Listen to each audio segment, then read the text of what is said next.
بسم اللہ الرحمن الرحیم۔ مومنین کرام، السلام علیکم ورحمۃ اللہ وبرکاتہ۔ آج ہمارا موضوع اعمال یوم عرفہ کے بارے میں ہے۔ بسلسلہ وار ہم ذکر کرتے چلیں گے کہ 8 ذی الحج جو ہے وہ یوم ترویہ ہے، جس کے بارے میں ملتا ہے کہ اس دن روزہ رکھنا بہت بڑی فضیلت کا حامل ہے۔ روایت میں ہے کہ اس دن جو روزہ رکھے اس کے 60 سال کے گناہوں کا جو کفارہ ہے وہ ہے۔ اور شیخ مفید علیہ الرحمہ اپنی کتاب میں لکھتے ہیں کہ اس دن غسل کرنا مستحب ہے۔ اور آتے ہیں 9 ذی الحج کی طرف۔ 9 ذی الحج ایک تو دن کے اعمال ہیں اور 9 ذی الحج کی رات کے اعمال ہیں، یعنی عرفہ کی رات کے اعمال جو ہیں وہ اس طرح ہے کہ یہ جو رات ہے بہت بابرکت اور فضیلت والی رات ہے۔ اس رات ایک راز و نیاز کی رات ہے، اللہ سے عبادت کی رات ہے، توبہ کی قبولیت کی رات ہے اور دعاؤں کے مستجاب کی رات ہے۔ لہٰذا اس میں چند عمل ہیں کہ جو شخص ان اعمال کو انجام بجا لائے، وہ اس کے بارے میں ملتا ہے کہ جو شخص اس رات کو اپنے لیے عبادت میں صرف کرے، کہ وہ شخص جو اس رات عبادت کرے، تسبیح و تحلیل کرے، نمازیں پڑھے، اس کا اجر و ثواب یہ ہے کہ جو بھی شخص اس رات کو عبادت میں صرف کرے، پوری رات تسبیح و تحلیل کرے، عبادت انجام دے، اس کا اجر و ثواب یہ ہے کہ اس شخص نے 170 سال اپنی زندگی عبادت میں مصروف کر دی۔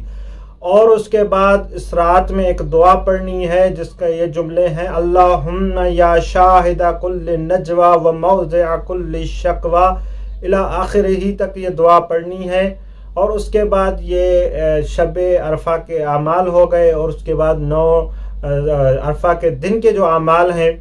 چونکہ یہ بہت بڑا عبادت کا دن ہے، بہت بڑا عالمی دن ہے اور عید نہیں ہے، بلکہ مسموم عید نہیں کہا گیا، بلکہ عید سے کم بھی نہیں ہے، اتنی یہ فضیلت رکھتا ہے یہ دن۔ چونکہ اسی دن شیطان کو اللہ تبارک و تعالیٰ نے اپنی بارگاہ سے نکال دیا،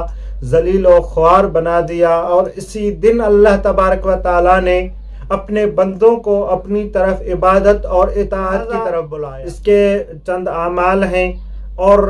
اس کے بارے میں ایک روایت ہے کہ امام زین العابدین علیہ السلام نے ایک شخص کو خیرات مانگتے ہوئے عرفہ کے دن دیکھا کہ جو شخص سوال کر رہا تھا، کچھ مانگ رہا تھا، تو امام علیہ السلام نے اسے بلایا اور امام علیہ السلام نے کہا کہ افسوس ہو تجھ پر جو آج کے دن اللہ رب العزت کو چھوڑ کر لوگوں سے مانگ رہا ہے، کہ جس دن پیٹ میں جو موجود بچے ہیں ان کو بھی اللہ تبارک و تعالی رزق عطا کرتا ہے اور ان کو بھی ان کی زندگی خوش بخت کر دیتا ہے، اور آج کے دن آپ دوسروں سے مانگ رہے ہو اور اللہ سے نہیں مانگ رہے۔ تو اس کے چند اعمال ہیں۔ پہلا عمل غسل کرنا ہے، دوسرا عمل زیارت امام حسین علیہ السلام ہے، کہ جس کے بارے میں ملتا ہے کہ جو بھی شخص یوم عرفہ امام حسین کی زیارت کرے اسے 1000 حج، 1000 عمرہ اور 1000 جہاد کرنے کے برابر کا ثواب ہے، حتیٰ کہ اس سے بھی زیادہ ثواب ہے۔ امام جعفر صادق علیہ السلام ارشاد فرماتے ہیں کہ یوم عرفہ جو بھی شخص امام حسین علیہ السلام کی زیارت کرے اور اس نے گویا اللہ تبارک و تعالیٰ کی عرش الہی پہ زیارت کی، اور اس کا اتنا اجر و ثواب ہے کہ شمار کرنا ممکن نہیں ہے۔ عزیزان گرامی قدر، پہلا عمل ہو گیا غسل کرنا، دوسرا امام حسین علیہ السلام کی زیارت، اور تیسرا عمل ہے روزہ رکھنے کے بارے میں یہ کہا گیا ہے کہ آپ اس دن روزہ رکھیں، بشرطی کہ اگر آپ روزہ رکھتے ہیں اور آپ کا جسم ضعیف پڑ جاتا ہے تو مستحب ہے، جس طرح عرفہ میں موجود جو شخص ہیں ان کے لیے جو حج کرنے گئی ہیں ان کے لیے مستحب ہے کہ وہ روزہ نہ رکھے تاکہ ان کے جسم میں ضعف نہ آئے، وہ عرفہ کے تمام دعائیں اور مناجات ادا کر سکیں۔ اس لیے یہاں پہ بھی ہے کہ وہ جو شخص جس کا جسم سست پڑ جائے اور وہ دعائیں بجا لا نہ سکتا ہو تو ضروری ہے کہ وہ روزہ نہ رکھے، اگر وہ اپنے اندر تقویت سمجھتا ہے تو وہ اس دن روزہ رکھے۔ اس کے بعد نماز عصر اور ظہر کے بعد 2 رکعت نماز پڑھنی ہے۔ پہلی رکعت میں یعنی اس میں زیر آسمان پڑھنی ہے۔ پہلی رکعت میں سورہ الحمد کے بعد سورہ قل هو اللہ احد یعنی سورہ توحید پڑھنی ہے۔ دوسری رکعت میں بھی سورہ الحمد کے بعد سورہ کافرون پڑھنی ہے۔ اور ایک اور نماز امیر المومنین علی بن ابی طالب علیہ السلام سے اسی روز نقل ہوئی ہے کہ یہ نماز جو تھی امام علی بن ابی طالب علیہ السلام یوم الجمعہ کے دن انجام دیا کرتے تھے، اور عرفہ کے دن خصوصاً وہ انجام دیا کرتے تھے۔ 4 رکعت نماز ہے، اور ہر رکعت میں سورہ الحمد کے بعد 50 مرتبہ سورہ توحید کی تلاوت کرنی ہے۔ اس کے بعد جو ذکر کیا گیا ہے کہ جو نماز 4 رکعت امیر المومنین علی بن ابی طالب علیہ السلام کی پڑھے، اس کے بعد 10 کلمات وہ جو امیر المومنین علی بن ابی طالب علیہ السلام نے پڑھے ہیں، وہ کلمات کیا ہیں؟ سبحان الذی، وہ کلمات کیا ہیں؟ سبحان الذی فی السماء عرشہ، سبحان الذی فی الارض ملکہ، سبحان الذی فی الارض حکمہ، سبحان الذی فی القبور قضاؤہ، سبحان الذی فی البحر سبیلہ، سبحان الذی فی النار سلطانہ، سبحان الذی فی الجنت رحمتہ،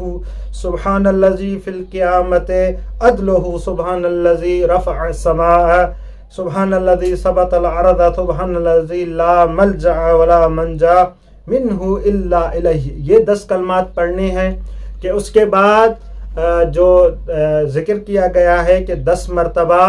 لا الہ الا اللہ وحدہ لا شریک لہ پڑھے، لہ الملک ولہ الحمد یحیی و یمیت و یمیت و یحیی وہو حی لا یموت بیدہ الخیر وہو علی کل شیء قدیر۔ اور اس کے بعد پھر 10 مرتبہ پڑھے استغفر اللہ الذی لا الہ الا هو الحی القیوم واتوب، 10 مرتبہ پڑھے یا اللہ، پھر 10 مرتبہ یا رحمان،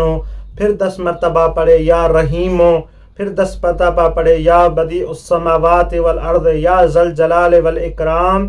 پھر 10 مرتبہ اس کے بعد پڑھے یا حی یا قیوم، 10 مرتبہ یا حنان یا منان، 10 مرتبہ یا لا الہ الا انت، 10 مرتبہ پھر آمین کہے، اور اپنی حاجت اللہ تبارک و تعالیٰ سے طلب کرے کہ اللہ تبارک و تعالیٰ اس کی تمام حاجتیں قبول ہو۔ جو دعا پڑھی ہم نے 10 کلمات امیر المومنین، اس کے بعد ایک یہ دعا پڑھنی ہے کہ اللہم انی اسألک یا من ہوا اقرب الی من حبل الورید، یا من یحول بین المرء وقلبہ، یا من ہوا بالمنظر الاعلی وبالافق المبین، یا من هو الرحمن علی العرش استوى، یا من لیس کمثلہ شیء وهو السمیع البصیر، اسألک ان تصلی علی محمد وآل محمد۔ اس کے بعد اپنی حاجت طلب کرے اللہ تبارک و تعالیٰ سے، چونکہ یہ بابرکت دن ہے، عبادت کا دن ہے، رحمت کا دن ہے، گناہوں کی بخشش کا دن ہے، لہٰذا اس دن اپنی مغفرت اور اپنے گناہوں کی بخشش کے لیے دعا گو رہے۔ اور عزیزان، اس کے بعد امام جعفر صادق علیہ السلام سے ایک دعا منقول ہے کہ وہ پڑھے یا اللہم یا اجود من اعلی، یا خیر من سئل،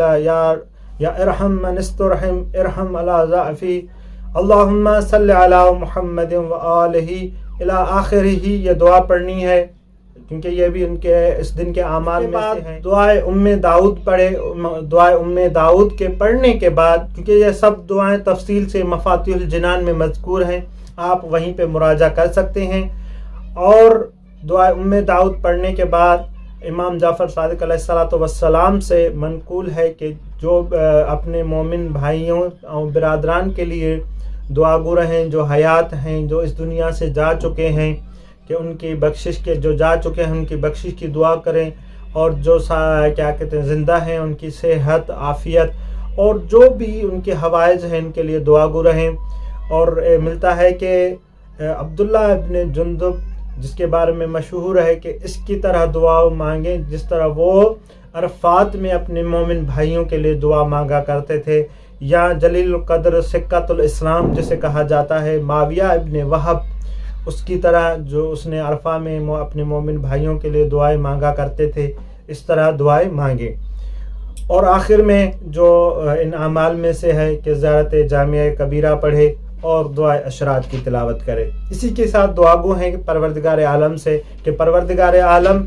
ہمیں اس روز نیک اعمال انجام کرنے اور جو ان دنوں کے اعمال ہیں ہمیں کرنے کی توفیق عنایت عطا فرمائے۔ اور خصوصاً آپ دیکھنے والوں سے بھی یہ عرض ہے کہ تمام مومنین کے لیے دعا گو رہیں کہ جو مومنین پریشان حال ہیں خدا ان کی پریشانیاں دور فرمائے، جو مشکلات میں ہیں ان کی مشکلات حل فرمائے، جو شہداء ہیں ان کے درجات بلند فرمائے، بالخصوص ہمارے حجت کا جلد از جلد ظہور فرمائے۔ اللہم صلی علی محمد و آل محمد۔